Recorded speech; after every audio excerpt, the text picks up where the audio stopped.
Starbase is in the middle of a huge transformation as we all eagerly await Starship Flight 5. All kinds of Starship version 2 hardware has been spotted around the production site, so we have to talk about everything we can learn from that. Plus, an entire second launch pad is rising out of the ground before our eyes, and Ship 30 conducted a second static fire and was rolled back to the production site. And we had a rare Raptor sighting as well, as they were rolled into Mega Bay 2 to be installed on Ship 31. Howdy, Tank Watchers. I'm Jack Beyer for NSF, and this is your Starbase Update.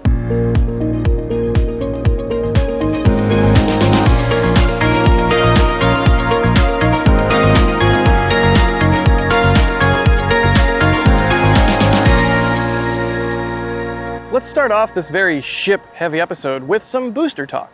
Booster 15's liquid oxygen tank has been completed, with its aft section finally rolling out for stacking. A reason it might have been delayed is seen here, as SpaceX seems to have added 6 new tanks that route into the top of the booster liquid oxygen landing tank. Now, this could be in response to the issues that boosters 10 and 11 experienced during landing, but without getting our eyes on the interior plumbing, it's hard to speculate on the exact purpose of these tanks. These tanks might not actually be new on Booster 15. For all we know, SpaceX could have retrofitted all current boosters, and perhaps they're debuting on Booster 12. As we've discussed before, we don't expect Ship 32 to actually fly, which means Ship 31's booster pair would end up being Booster 13. That also means that Booster 15's pair would end up being Ship 34, which will be the second Block 2 Starship. The first Block 2 Starship is, of course, Ship 33, which we will discuss in detail a little bit later in the episode, so hang tight for that. Finally, in other booster news, an insanely cool photo was shared with us of a booster aft cap, or thrust puck, outside of the factory of one of the companies that manufactures them. Now, this aft cap looks like it is still for a 33 engine booster, so not a lot new going on here, but it does look a lot more refined and well machined compared to previous aft caps that we've seen. And either way, this is a real treat, because seeing these has become an increasingly rare thing around here at Starbase. Before we move on to the next generation Starship, Ship 33, we have to talk about the next ship in line for flight, and that is Ship 30. After rolling out to the Massey outpost last week, it conducted a 6-engine static fire and was rolled back to the production site. But I have to take a moment and say, holy cow, this slow-mo video of the firing that SpaceX released is absolutely mind-blowing. It's giving me RS-25 Space Shuttle era vibes, or maybe even Apollo vibes. Either way, if you haven't seen it, check it out, because holy cow, it's cool. This was a really fun test to watch, as we had only seen how this tank farm works for a static fire once before, when Ship 26 christened the flame trench on June 3rd of this year. It started off with the liquid nitrogen side spooling up, chilling down some of the lines, and priming the subcoolers. Once completed, the liquid oxygen and the liquid methane chilled down, and then SpaceX started with loading propellants. They only finished loading liquid methane shortly before the static fire. The time between the frost line appearing and static fire was about 1 hour and 10 minutes. This is a bit longer than the Ship 26 static fire. However, SpaceX may have had a hold in place to check things out before firing. The static fire itself wasn't anything different from what we've seen previously on the old suborbital stands, and it was about 5 seconds long. It would be really cool, though, if SpaceX begins to do long-duration static fires on the new Massey stand sometime in the future. And speaking of really cool, I have to say thank you to Rocket Ranch for helping us get some really excellent angles of this specific test. They let us put a camera at the outpost viewing location they have, and they took Sean out on their boat in the Rio Grande to get an extra angle there. So thank you again to Rocket Ranch. If you're coming to Starbase and you need somewhere to stay, or you want somewhere to watch the launch from that's basically the best possible viewing location, check them out. We'll put the link in the description. In terms of how Ship 30 fared, there was much less vibration seen on the vehicle, and there were no tiles visible falling off. SpaceX completed this test to verify the design of Ship 30's new heat shield, and because shortly before Flight 4, they swapped out one of the Raptor vacuum engines on Ship 30 for a fresh one. With this test completed, Ship 30 was rolled back to the production site, taken off the static fire stand, placed on a transport stand, and rolled over to Sanchez, which is kind of a weird place for Ship 30 to end up, because SpaceX has plenty of room in all of the various bays. At this point, Ship 30 only needs final pre-launch work and checkouts ahead of heading to the launch site to be paired with Booster 12.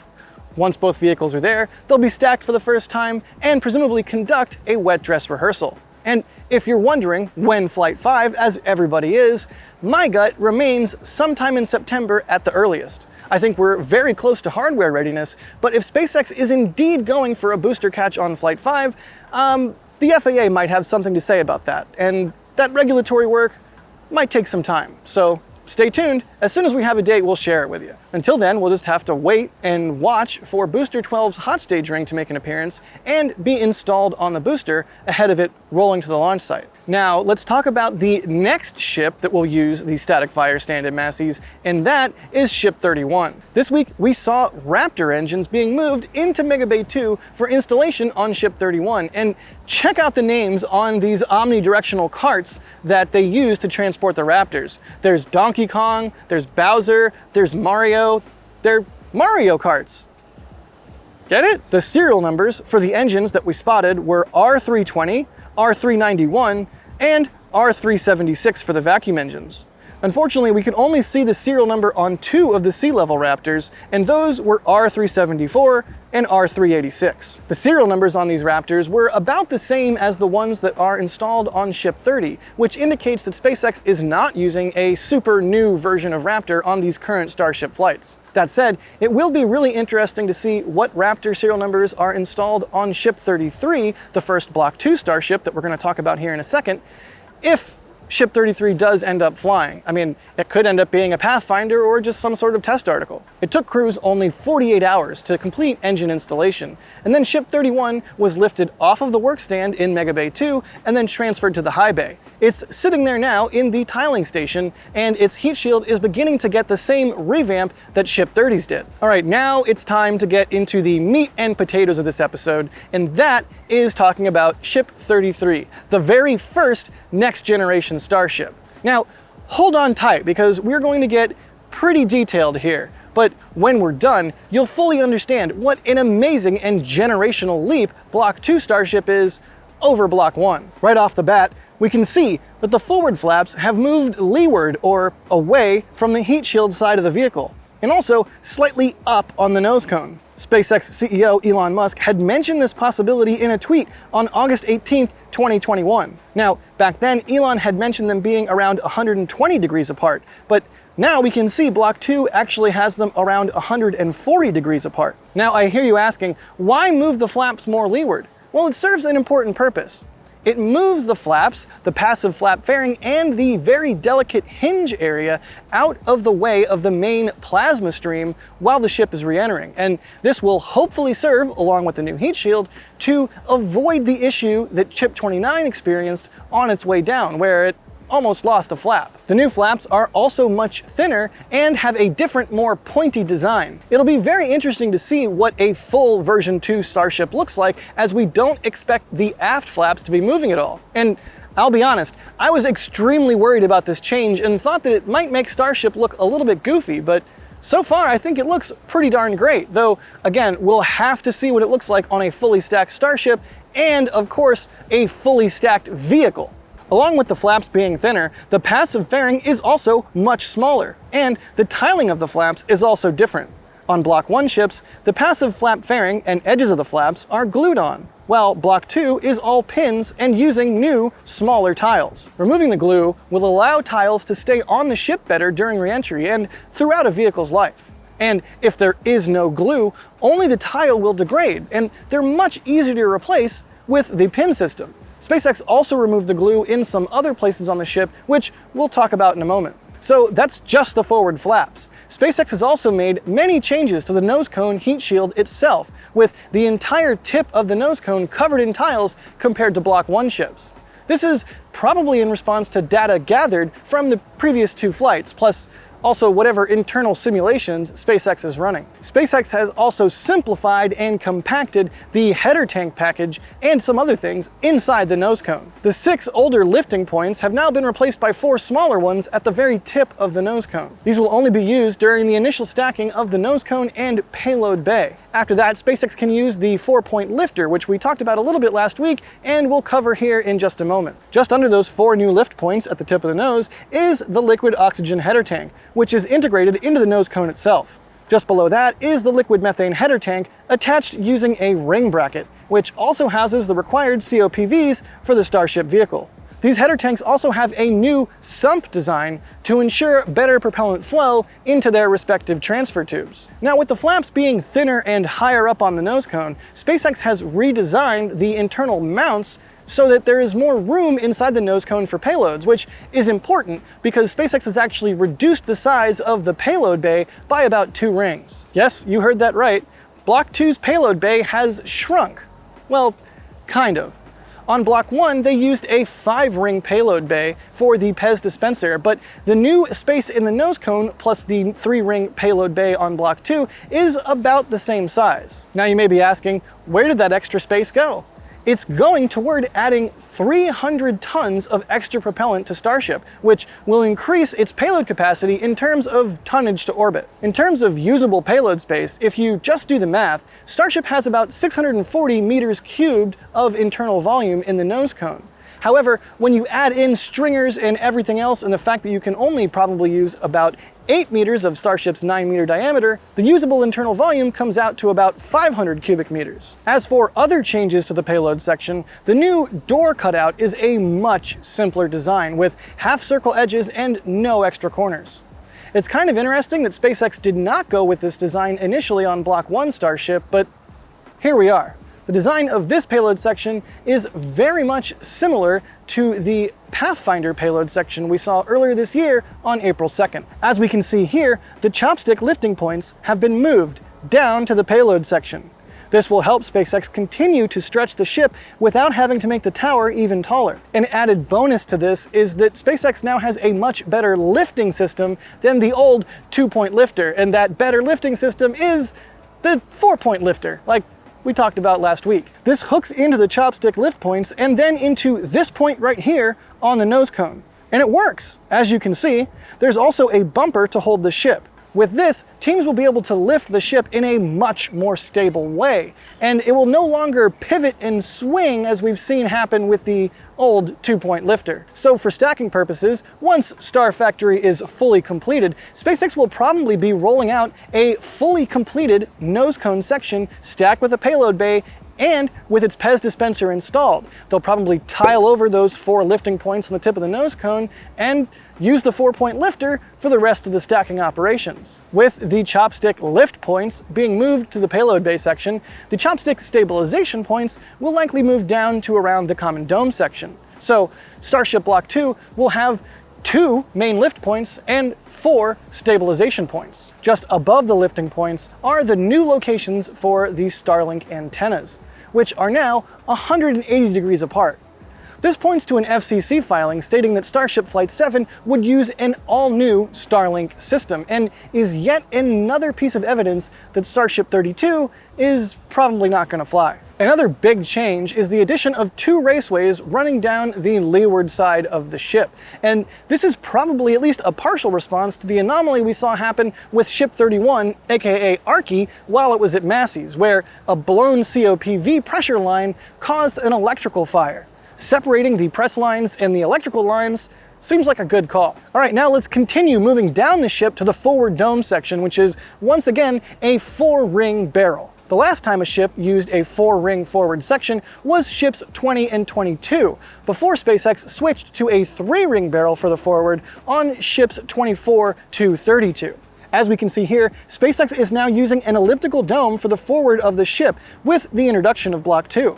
This will help with some space savings and propellant capacity. Along with the stringers, there is a new tiling system for the dome welds. The tiles seen on these stringers are the small pinned ones that we saw on Pathfinders many months ago. This is part of SpaceX's intensive efforts to get rid of as many glued-on tiles as possible on the ship. Some other small changes seen here are 2 additional holes or vents on the methane tank, and right now we don't exactly know what these will be used for. Here, we can see an FTS or Flight Termination System box. That's where they put the explosives that terminate the flight if things go wrong.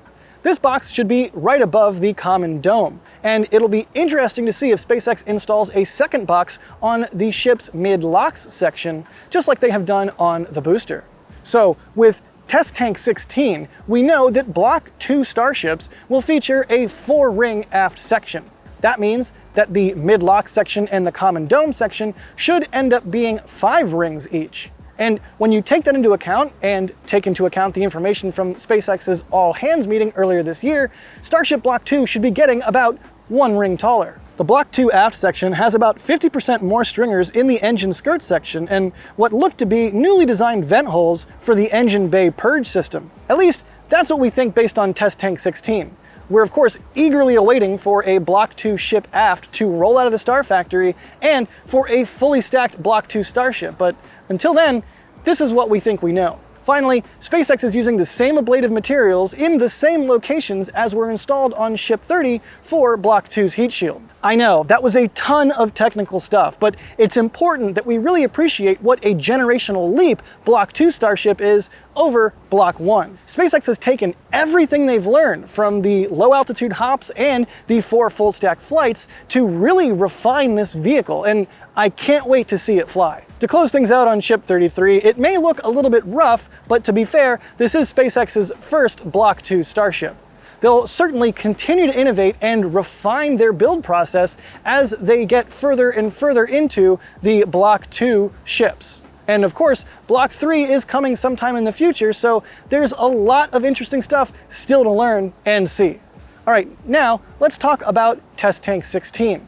TT-16 is a Block 2 ship aft section welded to a ship common dome section. After completing some cryogenic proof tests at Massey's, it was rolled back to the production site and then back into the Star Factory. It's unclear if the cryogenic testing was a success or a failure, or if it's being rolled back for some other purpose. SpaceX could be kitting it out for future testing inside the factory. One thing of note is that SpaceX did not use the new can crusher on Test Tank 16, but maybe that's going to happen after they do some modifications, again inside the Star Factory, and perhaps roll it back out to Massey's for structural testing. Next up, let's talk about this development barrel that I spotted outside in the scrapyard. SpaceX always has fun making development barrels to test new welding methods and certify their robotic welders. This barrel was most likely used to certify robotic welders inside the factory. It's just a simple 3-ring section with coupons cut out for testing, indicating that it is scrap. Speaking of robotic welders, SpaceX completed one final development barrel section inside Mega Bay 2, ahead of putting Ship 33's forward dome section on the turntable for stacking. All right, that's everything going on at Massey's and the production site. Let's now move here to the launch site, where SpaceX is continuing to rapidly stack Tower B. That's right, Module 4 was stacked this week, and Module 5 is already at the launch site. The tower is now up to the height of the ship's quick disconnect arm, and while being stacked, crews have been welding all of the columns together, as well as the tower base walls. In this shot, a vertical welding rig is riding on a track to ensure a uniform and straight weld line. We can see here that crews are building up the wings that will stick out of the backside and form the drawworks housing on the rear of the tower. As mentioned last week, the cable spool has already arrived to the launch site. When building anything this tall, you need to take certain precautions to protect workers on the ground. To that end, SpaceX has built a mesh ring around Module 1 on the tower to protect workers from anything that may fall. Along with Module 4 being stacked, Module 5 was rolled out to the launch site and is awaiting stacking as I record this. SpaceX is wasting no time getting this second tower built. Now, there are road closures on the night of July 29th from 11 p.m. to 2 a.m. Central Time for possible tower rolls. This could mean Module 6 and maybe Module 7. However, once Module 6 is stacked, the CC-8800-1 crane will need to be laid down and reconfigured to lift the remaining modules. At this current pace, the tower could be fully stacked by the end of August. Another thing of note here is that crews are working hard on driving sheet piles into the ground. These will create an area that SpaceX can then dig out and build up a foundation with before removing them.